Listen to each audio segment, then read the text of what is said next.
London is one of the best cities in the world. It is one of my personal favorites, and I just recommend it all the time to everyone. It's so beautiful and historic, and with so much culture and interesting people, it's one of those cities that whenever I go to, I feel I could live here and just never be bored.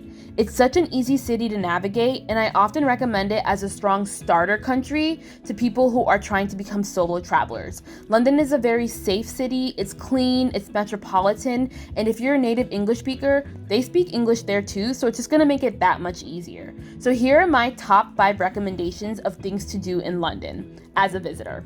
Number 1 on my list, as soon as you touch down, you put your luggage away, you immediately go for a meal of fish and chips. There are so many fish and chip shops everywhere, of course, in London because it's one of the most popular and traditional meals and snacks there. So my favorite place to get fish and chips is Hobson's. I love this place. It's so incredibly cute. Their fish is perfectly seasoned and so flaky and delicate. And I usually get the haddock because it's my favorite fish there because it's sweet and buttery. But for people who may want a different flavor or drier fish, well, not drier, but a different flavored fish, then you can also get the cod. The chips are also different from the types that I grew up eating in the States, where we of course call them French fries, but I still appreciate them here because I think they're just well cooked and flash fried and they're really tasty. I will put a disclaimer out there. I do not think British food is that appealing in comparison to other world cuisines. Aside from the fish and chips and high tea, which we'll talk about later in the video, I really don't think British food is that great. But London does have a lot of Indian food, Pakistani food, Jamaican food, so you will find delicious foods while you're here. But anyways, back to the fish and chips. Hobson's is one of my favorites. Find a fish and chip shop and you will definitely not regret it. Definitely top 5 to do in London. So number 2 on the list is to take a sightseeing bus tour. So London is one of the only cities in the world where you'll ever hear me recommending this. It is such a historic city with so many things to see. I think it's just so much easier to hop on and off one of those sightseeing bus tours to witness all the views and the different neighborhoods. So whether it's the Big Ben, you want to see traditional double-decker buses, you want to go see Westminster Abbey, Kensington Palace, the London Eye, Tower Bridge, Buckingham, you can see everything in a day and get a cheap ride to do so. It's also so much fun and you get the best sights and views. So I would definitely recommend just looking around and seeing like the great big bus tours. They're about £35 and they're just so much easier to get on and off than paying for an expensive Uber or paying for all these different buses or even the underground, when you can just hop on and off all day with a guided driver. Definitely recommend this. Number 3 on the list, so once you're done with your sightseeing, definitely go visit a pub. So going to a traditional English pub is such a thing to do in London. I love doing it because you can see what everyone is up to and how the locals do their happy hours and just hear the conversations and kind of what's going on in London life.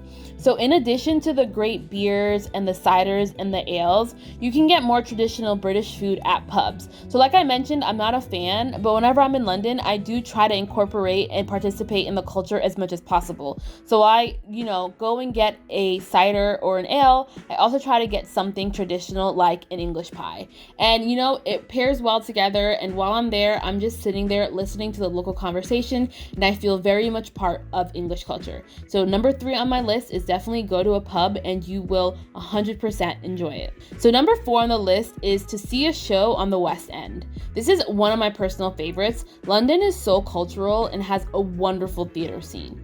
So just like Broadway in New York, London has the West End, and there are numerous shows and plays on the West End that you can see, including traditional favorites like Wicked, Mamma Mia, Book of Mormon, and my personal favorite, The Lion King, which I happened to see at the Lyceum Theater while I was there. So the theaters are so beautiful, and of course the shows are awesome.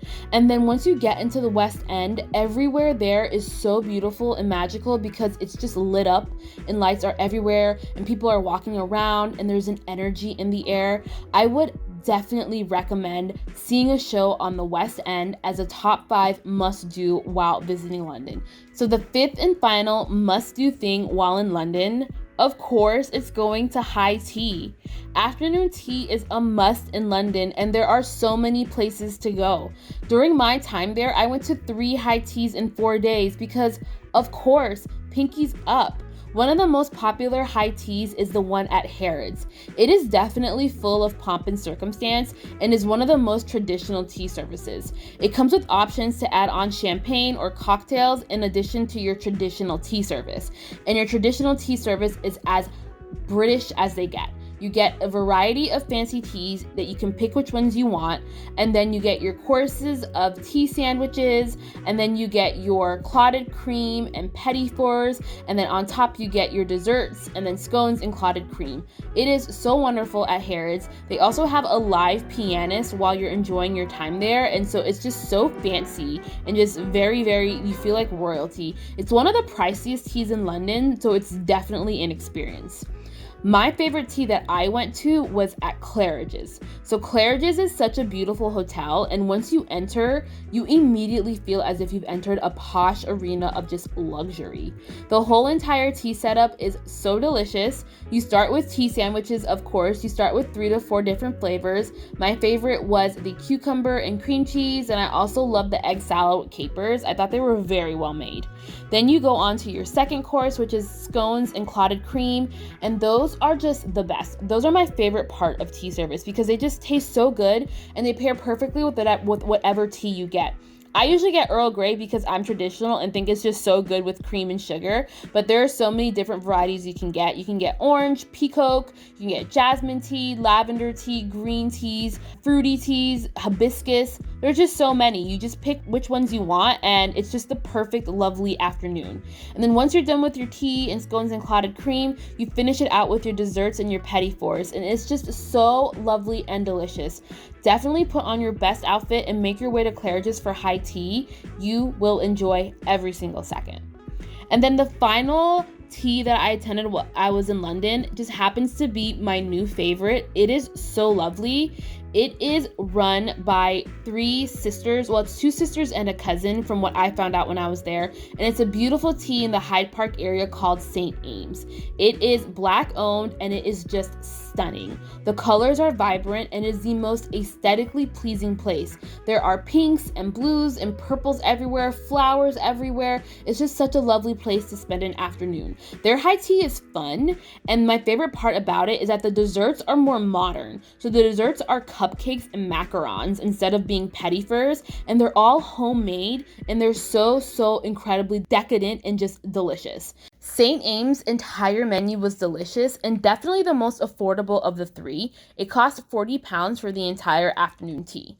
In comparison, Harrod's was about £115 and Claridge's was about £85.